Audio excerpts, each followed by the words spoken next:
you for having me. You're welcome. You served on the Government Relations Committee, now the Policy and Advocacy Committee, and as a member, you helped draft the platform and participate in Advocacy Day. Can you tell me about your experiences doing that? Yes, I can. It was my first time of doing it last year, so I was new to the process, and I felt like when I first got there that I was a little starstruck by going to the Hill and being in the congressional office building and having people come and talk, and then in the afternoon in the Senate building and having people come and talk. It was a lot of material coming really fast, but very interesting and really compelling.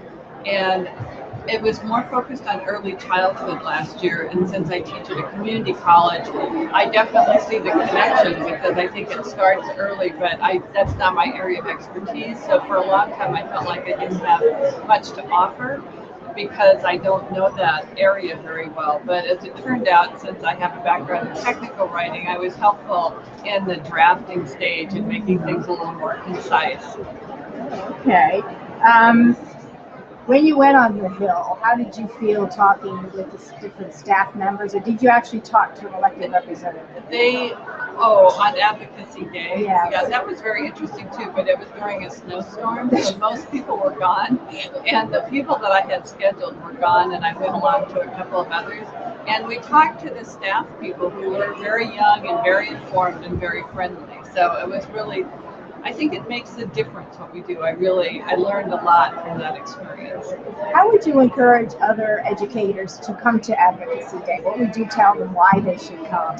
I think it makes a real difference if the legislators have people from their constituents, from their areas in the offices. I think that's more powerful than just having random people come. And I think that's really important, and I feel like it's a way that we can engage membership if we have someone who we know is just sort of on the fence that might be persuadable, that's a person that we should really try to find articulate and committed people to come as advocates for that are that lawmakers' constituents. Thank you. You have a very interesting biography. Can you talk about all the various things you did and how they impacted you to be the educator you are today?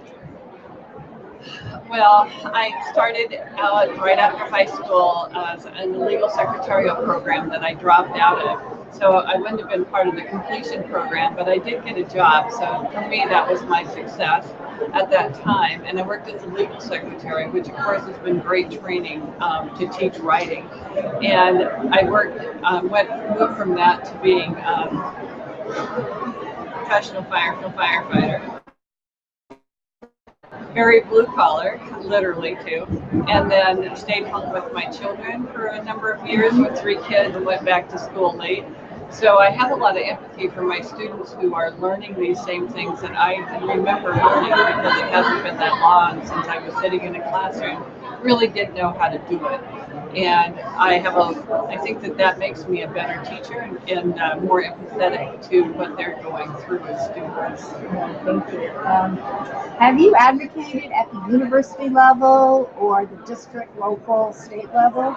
Yes. Oh, you have? Well, tell me about your experience. Well, I belong to the Oregon Writing English Advisory Council in Oregon, and ever since I've been a full-time teacher, I've been part of the organization. And we take positions on local issues, and this last year, well, maybe I should start this story. About 5 years ago, we went from 3 credits to 4 credits with our first year composition course. And when we did that across the state through this group, because we have representatives from the 17 community colleges and 7 senior colleges, we meet once a quarter, we're on the quarter system, and talk. And we agreed as a group for the state of Oregon to adopt the WPA outcomes for our writing courses, which gave some consistency for students. And at that time, the State Department of Education was talking about articulation and wanting to make sure that the students taking courses among the swirl would have the same kind of preparation no matter where they took their coursework. And I think it served students well. I was fully behind it. And it ended up serving us well because 2 years ago I became involved on my campus. It had started in Eastern Oregon, something called the Eastern Promise, and it moved locally to the Willamette Promise where we are. And the initial rollout of this, it was a proficiency-based way to provide first-year composition to high school students without using college curriculum, without using college teachers, and initially without using college outcomes. And a high school teacher would somehow judge whether or not one essay written in class was college writing and then award a grade. And I was so stunned by that that I said, no, I don't think so. So through the statewide organization, we've really pushed back, and they've now adopted, and fortunately for us, we had adopted because the initial pushback was, well, you all use different outcomes at all the campuses, so we can use these high school outcomes that the high school teachers are familiar with. And we're like, no, we don't all use different outcomes. So fortunately, we had adopted common outcomes, so we have a really strong argument.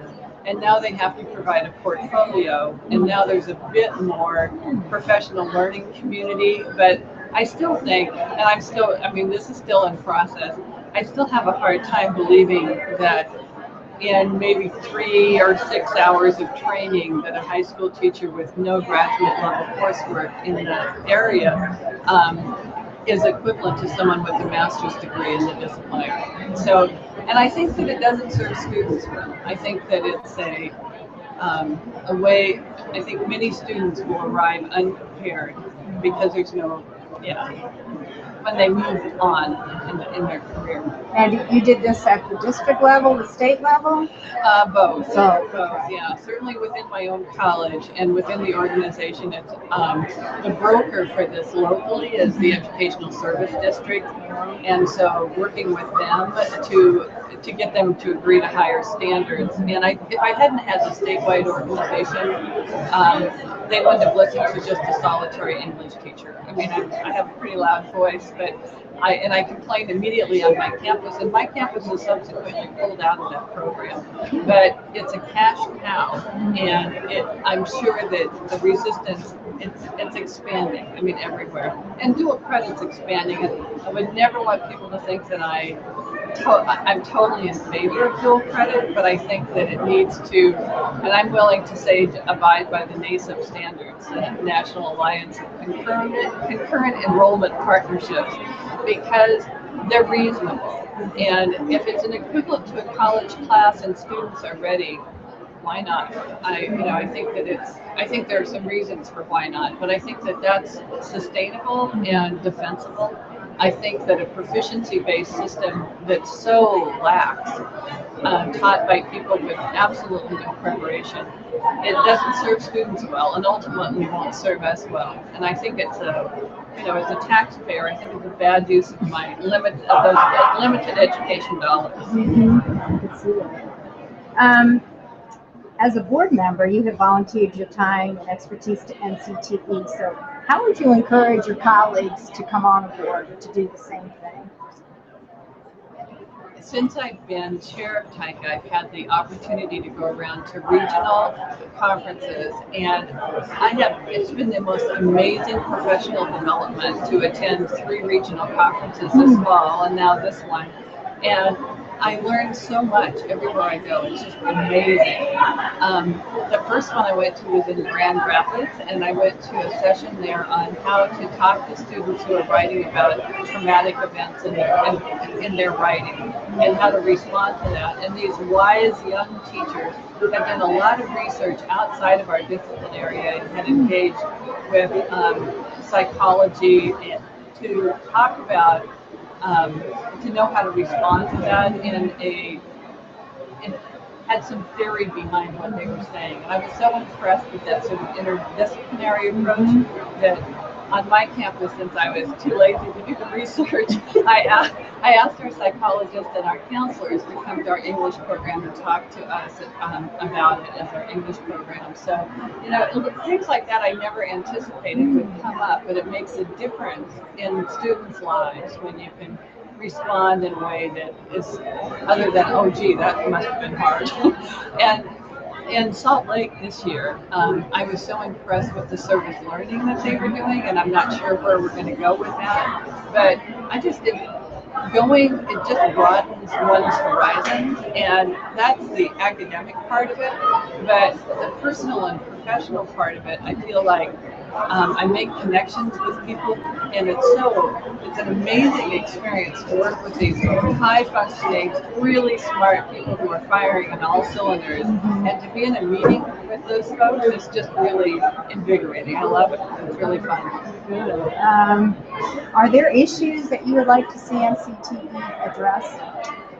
I think in some ways, we are addressing it with teacher preparation, and I would like to see more focus on teacher preparation in the discipline area because, especially I know that other disciplines have the same concerns, but the one I'm familiar with is writing.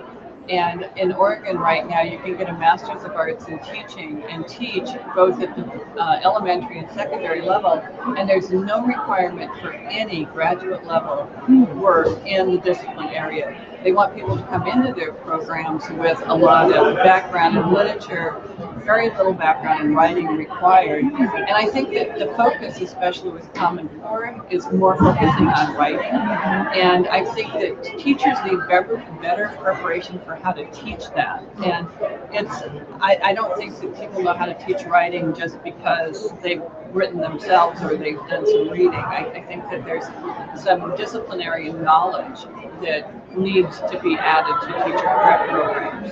Oh, thank you.